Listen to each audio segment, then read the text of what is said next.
Hello જય માતાજી, જય દ્વારકાધીશ બધાને. આપણે પહોંચી ગયા છીએ મિલે. અહીંયાથી મજૂર લેવાના છે, બારદાન કાંટો બધું અહીંયાથી લેવાનું છે.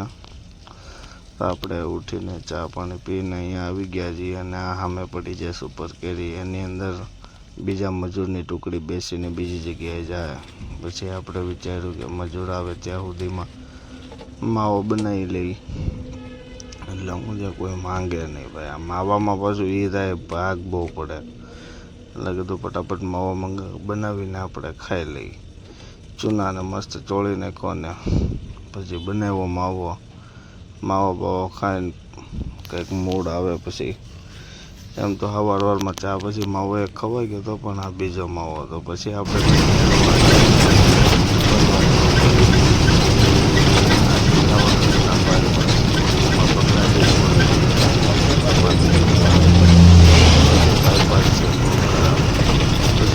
પહોંચી ગયા જ્યાં આપણે લોડિંગ કરવાનું હતું ત્યાં. આ જો ભાઈ અહીંયા લોડિંગ ચાલુ થઈ ગયું છે ચણાનું તોલ, અને સામે પડી છે આપણી રતન. બાકી જો ગામડાના મકાન કેવા સુપર, આ બજારું કાંઈ ઘટે નહીં. મોટા મોટા ફળિયા ને એક મસળિયા 5 રૂમ 6 રૂમ. જો આ કેવો મસ્ત મજાનો ડેલો છે. આ જોવો ડેલો, કાંઈ ઘટે નહીં વાલા. બાકી ગામડું તો ગામડું છે. આ જુઓ, આમાં આપણું બીજી જગ્યાએ આવી ગયા આપણે. બરાબર, આ છે હિંચકો,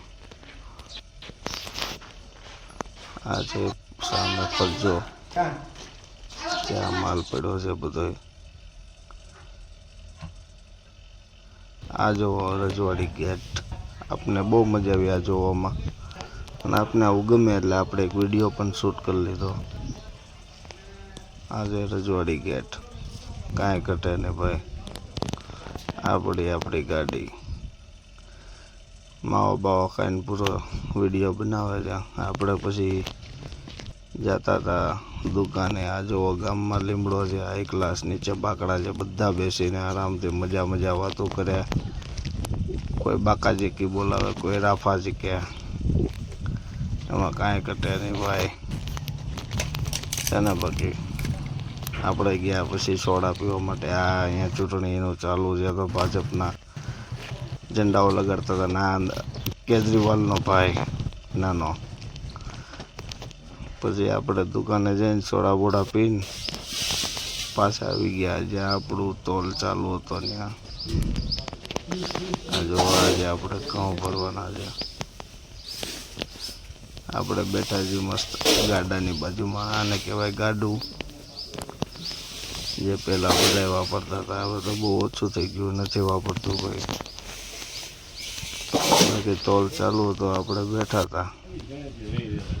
આવી ગયા બીજી જગ્યાએ. અહીંયાનું ખાલી તમે ફળિયું જુઓ. આ જો સામે તો બધું આ ફરજા છે ઢોર રાખવા માટેના, એની પણ આટલી જગ્યા છે. અને હવે પછી પાછું હું તમને બીજી સાઈડ બાજુમાં બતાવું. આ છે મકાન, એક ઓસરીએ કેટલા રૂમ છે. આ કેવડું ફળ્યું. આવું મૂકીને અમુક માણસોને સિટીમાં કેમ ગમે છે ખબર નહીં. બાકી અહીંયા ભલે 200 મળે, પણ જિંદગી તો 1000ની જીવવા મળે એવું છે ભાઈ. કાંઈ ઘટે નહીં. છતાં આ બધું મૂકીને માણસો બહાર સિટીમાં રહે છે. બાકી અહીંયા તો 2 જણા રહે, બાપો ડોસી.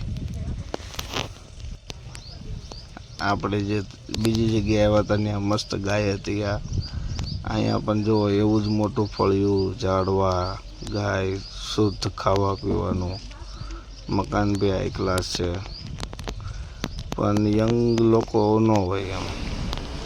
પછી આપણે પહોંચી ગયા હોટલે પીધી, ચા પાણી પીધા, અને પછી આપણે થઈ ગયા રવાના. આપણે પહોંચી ગયા બાબરાની બાજુમાં. હવે આવશે સીધું ઘર. હે હું લેવાય વાળ ખેંચતો હતો અહીંયા જ નજીક. ગોબર મારી લીધું મીઠુડી નાખી લાલ થઈ ગઈ જો ગોબર મારી લીધું હે હું લેવા અને તને શું કરતો હતો એ થોડો હારતો નથી. કેમ એમનું અને એટલું આમ કહી દે તાર પપ્પાને કે મને ઘરમાં નથી ગમતું હું ઘડીએ ને ઘડીએ ખાવા જો પડી જાઉં. સાંભળ વેકેશન છે બરાબર એટલે સવારે 11 વાગ્યા સુધી બહાર રમવાનું કેટલા